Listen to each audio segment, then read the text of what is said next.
Hello everyone, I'm Santiago, and today I'm gonna be doing a video on my 10 games to get on the Steam Winter Sale 2019. As usual, I'm trying to do a video on each of the sales. I skipped some of them because they're not as important, at least in my opinion, or I don't have enough time to cover them. Before starting, some things to keep in mind.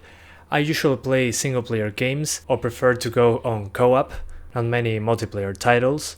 All the games in this list are below $20, and I also try to avoid the top sellers since I don't want this video to be a top games to get and it's already on the top sellers on Steam, and I think that the price is worth it. For example, I won't be talking about Witcher 3, GTA 5, PUBG, all those games.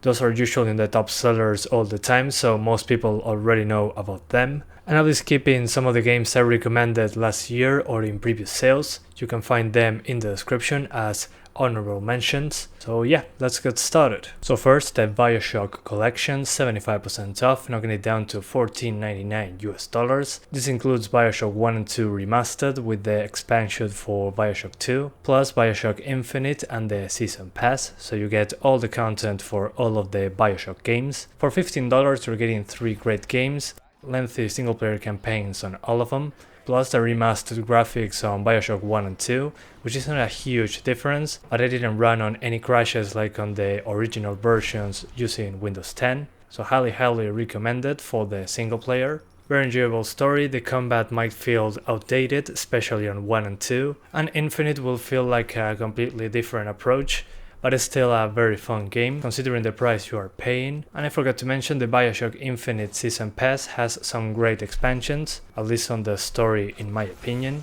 It really completes the missing parts. Doom 2016, 70% off, knocking it down to $5.99 So this is the most recent Doom, the prequel to Doom Eternal, which is the Doom game releasing next year. This one has both single player and multiplayer, plus the map editor, so you can make your own things. For $6 for the single player itself, I think it's already worth it. A lot of fun slaying demons all over the place. The game really knows what a player wants when they put Doom. Great graphics, great optimization, the game runs amazing even on a lower end computer. So yeah, this one is highly recommended for the single player itself already. Mortal Kombat XL, 70% off, knocking it down to $8.99 So this is Mortal Kombat X plus all the DLC, which is just fighters. Why am I recommending the XL version instead of the standard edition? It's just a little more expensive, but you get way more characters, so the game doesn't get boring that quickly. On this one you get a campaign, which is not great, at least in my opinion. A good amount of characters, and the usual challenges of the towers, and on each of the characters you get 3 styles, which make the character feel completely different in many instances. So yeah, a lot of content on this one. Batman Arkham Origins, 75% off, knocking it down to $4.99 So why am I recommending this one? Well, if you've been paying attention to the free games coming out on the Epic Games Store, they gave away Batman Arkham Knight, Asylum and City, plus the Lego games. But this one wasn't given away for free that time around, so this is your chance to complete your collection, that's what I'm saying. While most people will say that this is the worst one in the Arkham series, I still think that it's a fantastic game. The combat is a little faster than Arkham City, and you get to meet some extra characters that weren't shown in the other games. At least in my opinion, this is a great one to play on the Arkham series. So yeah, if you already own all the other Batman games due to the free Epic Games Store offer, I recommend you give this one a try. It's fantastic and it runs pretty well. Rainbow Six Siege, 60% off, knocking it down to $7.99 So this is for the standard edition of the game. Doesn't include any of the extra operators. This game as DLC has different operators, which are the playable characters. With the base game you only get the base operators. But if you're willing to spend a couple dollars more, $9.89 $2 to $3 more, you get the Year 1 operators on the deluxe edition. This adds a few other characters that you can play around with, since unlocking these paid operators by just playing the game takes a long time. So in my opinion, the price character value is on the deluxe edition. Again, you get the base game operators plus the Year 1 DLC operators. The other editions, at least in my opinion, are super expensive. and I really enjoyed this game. It's one of the few multiplayer games that I still play. Despite being the same maps, the amount of destruction, the variation in the characters really makes me go back to it. It has a very high skill ceiling, but remember this one requires Uplay, so you launch Steam and that will launch Uplay, so you can enter the game that way. You cannot skip Uplay. Resident Evil 2 Remake Standard Edition, 67% off, knocking it down to $19.79 US. This is one of my favorite games of this year. It has a pretty decently long campaign. Despite being able to play as Leon or Claire, it doesn't really feel that different when you change to the other character. Yeah, there are some variations in the story, very tiny ones, but it feels like you're repeating what you already done in some of the sections. That's what disappointed me about this game so far, but other than that, I really enjoyed it. A great single player game. Is not an action game like Resident Evil 5 and 6. It usually wants you to not kill the enemies, mostly just distract them and get past them, so you can conserve ammo, supplies, all the useful stuff, because there's not really that much going around. You save those one for the boss characters and you're usually going to be fine.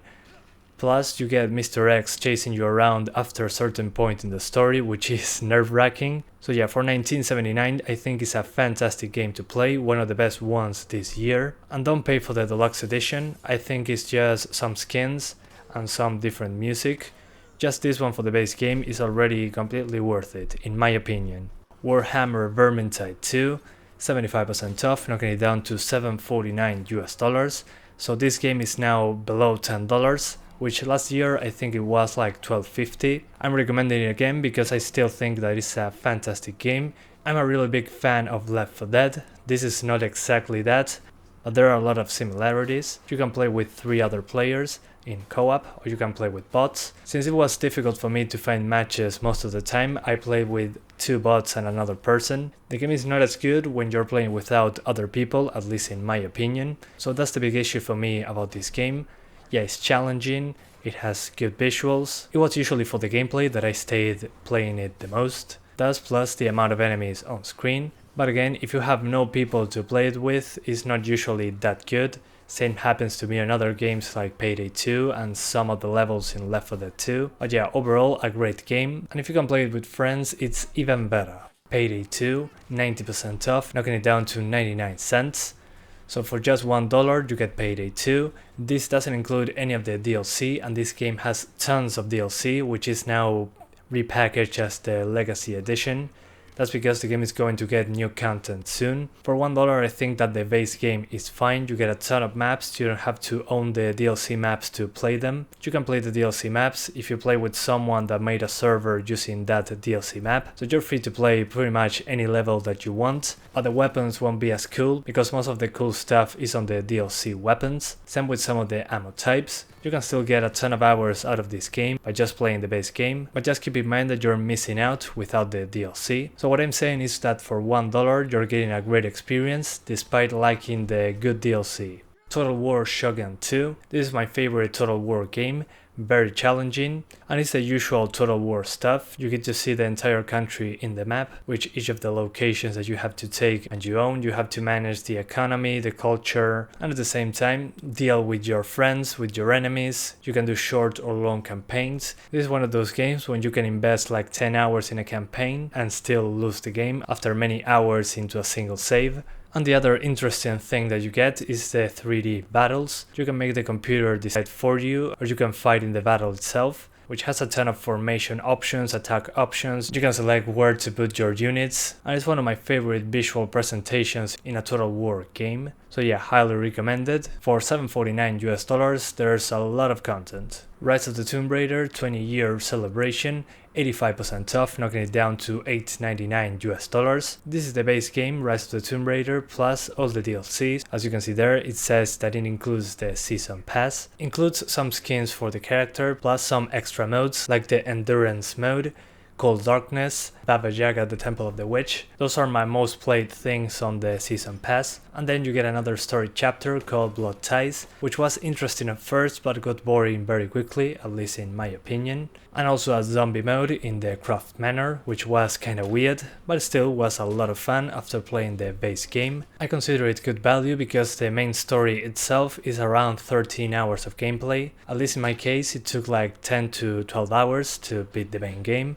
And then you get the extra stuff from the season pass, so you're basically paying less than $1 per hour if you buy the game at this price. And finally, number 11, my honorable mention, because I forgot that this game was on sale, Just Cause 3, 85% off, knocking it down to $2.99 US.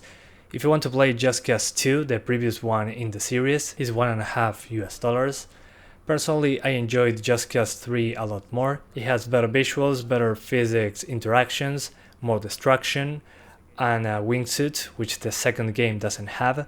So this is a game to just wreak havoc all over the place and get points for doing so. So don't pay much attention to the story, it doesn't really matter that much, just don't take it seriously. If you like huge explosions, a lot of guns, a lot of shooting, this is the game for you. It will get boring after a while, it will feel repetitive, because in most cases it is fly here, fly there, destroy everything you can, take the village that you're attacking, and that's about it. But you can do it with many different weapons and explosive devices, while going Superman all over the place. So yeah, if that sounds tempting to you, just grab the game, it's $3 and it has a multiplayer mode, unofficial, was made by a few fans that really love the game. But yeah, really enjoyable game and very cheap. So yeah guys, those are the games I recommended, below $20. If you want to add some game that you purchase very cheap, let me know in the comments so I can add it to the honorable mentions in the description. But yeah guys, that's about it. I hope you buy a lot of games in this sale and have a lot of fun with them, and see you next time.